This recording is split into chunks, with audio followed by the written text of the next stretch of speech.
જય સ્વામિનારાયણ। તારીખ 15/4/2024 ચૈત્ર સુદ સાતમ સોમવાર બ્રહ્મ મહોત્સવ। એક સમયે બાલપ્રભુ શ્રી ઘનશ્યામજી પિતા ધર્મદેવ સાથે કોઈ કારણોસર ફિરોજપુર ગામે ગયેલા। તે વખતે ભક્તિ માતાના બહેન માસી વસંતબાઈ તેમના પુત્ર વસ્તી મણિધર સાથે આવ્યા। થોડી વારે બીજા બહેન ચંદનબાઈ પણ તેના પુત્ર સાથે તરગામથી આવ્યા અને બોલ્યા, ઘનશ્યામ ક્યાં છે? કેમ દેખાતા નથી? શું ખેતર ગયા છે? ભક્તિ માતા કહે, ના ના, તેના પિતા સાથે ફિરોજપુર ગયા છે, હમણાં આવશે। એમ બોલી રહ્યા ત્યાં તો થોડી જ વારમાં બાલપ્રભુ ઘનશ્યામ અને ધર્મપિતા પરત ઘેર આવ્યા। ત્યારે ચંદન માસીએ ઘનશ્યામને તથા મણિધર અને નંદરામને પતાસા આપ્યા। સુવાસિનીબાઈ ત્યારે રસોઈના કામમાં હતા। રસોઈ તૈયાર કરી સૌને સાંજનું ભોજન જમાડ્યા અને સૌ વાળું પાણી કરીને ભગવત સ્મરણ કરીને સૂતા। સવારમાં વહેલા ઉઠી વસંતબાઈ દાણા દળવા ઘંટીએ બેઠા। તે સાથે પ્રભાતિયા ગાવા માંડ્યા। પ્રભાતિયા સાંભળતા ઘનશ્યામજી ઓસરીએ સૂતેલા ત્યાંથી જાગ્યા અને બોલ્યા, ઓરે માસી, હું તો જાગું છું, તમારે મારું અત્યારમાં શું કામ છે? વસંત માસી કહે, અરે ઘનશ્યામ, અમે તો ભગવાનના પ્રભાતિયા ગાઈએ છીએ, તમને જગાડતા નથી। એમ બોલી વસંત માસી અને ચંદન માસી બંને દળતા દળતા ફરી ગાવણું કરવા માંડ્યું। એક પૂરું થતાં બીજું વસંત માસીએ ગાવાનું શરૂ કર્યું। તે સાંભળી ઘનશ્યામે પોતાનો હાથ લંબાવી ઘંટી ઉપર મેલ્યો। તેના હાથના ભારથી ઘંટી ફરતી બંધ થઈ ગઈ। તેથી વસંત માસી બોલ્યા, અરે આટલો બધો લાંબો હાથ તે કોનો? જુઓ તો ખરા, ગજબ જેવું છે। ત્યારે પથારીએ સૂતા સૂતા ઘનશ્યામ બોલ્યા, તમે અમને જગાડો છો તેનો? ચંદન માસીએ હાથ ખસેડવા ઘણું જોર કરી પ્રયત્ન કર્યો પણ જરાયે ખસ્યો નહીં। તે જોઈ વસંત માસીએ પણ સાથે આપી પ્રયત્ન કર્યો,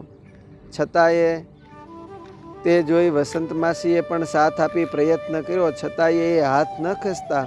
આશ્ચર્યથી તે હસીને બોલ્યા કે અરે મોટા બેન, ભક્તિબેન, જુઓ ને, આ ઘંટી ઉપર ઘનશ્યામે હાથ રાખી અમારું કામ અટકાવ્યું છે। દળવાનું ઘણું બાકી છે, અજવાળાના તેજ હમણાં વસુશે ને આ લોટની જરૂર પડશે તો એ દળાઈ નહીં રહે ત્યારે શું કરશું? ભક્તિ માતા તુરત જ મોં મલકાવતા બાલપ્રભુ શ્રી ઘનશ્યામ પાસે આવી મીઠાશથી બોલ્યા, અરે ઓ ઘનશ્યામ, આ અવળા અટાણમાં શું માંડી છે? હમણાં સૌ માટે જમવાનું બનાવવું પડશે, લોટ વિના શું થશે? રમત મેરો મારા લાલ, તારા માસી ખોટી થાય છે એ તો જુઓ।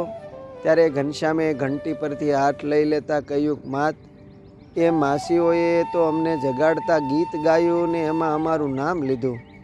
ભક્તિ માતાએ વાલ ભેરો હાથ ઘનશ્યામના વાકડિયા વાળને સરખા કરતા બોલ્યા કે લ્યો હવે નહીં ગાય। એમ કહી ભક્તિ માતા પાછા રસોડામાં ગયા।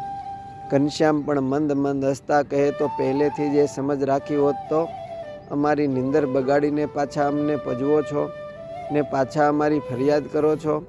ત્યારે ચંદન માસી બોલ્યા કે અમને મનમાં સૂજ્યું એ ગાયું, અમને ક્યાં ખબર હતી કે તમે જાગી જશો?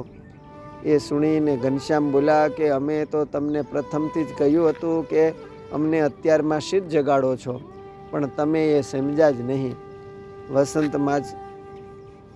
વસંત માસી પણ આશ્ચર્ય થકા બોલી ઉઠ્યા કે હા, પણ ઘનશ્યામ, અમને ક્યાં એવી સમજણ હતી કે એ ગીત ગાતા વચ્ચે તમારું નામ આવતા જાગી જશો? વસંત માસીએ ઘંટીમાં દાણા ઓરતા કહ્યું, ઓ, તમે તો જાણીને પાછા અજાણ્યા કાં થાવ? આવું તો ઘણી વખત તમે કર્યું છે। હા, એ બરાબર ઘનશ્યામજી, અમે તો તમારી માયા વડે બંધાયેલા છીએ, તેથી કાંઈ યાદ રહેતું નથી।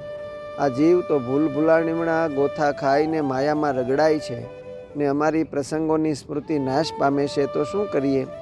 ગદગદ કંઠે પોતાના હૈયાનો અપરાધ કબૂલી ચંદન માસીએ ઘંટીએ દાણાની મુઠ્ઠી ભરી ઓરતા કહ્યું। દળનું દળાઈ ગયું એ વખતે બાલપ્રભુ ઘનશ્યામ ઉઠ્યા ને નિત્યક્રમ કરવા લાગ્યા।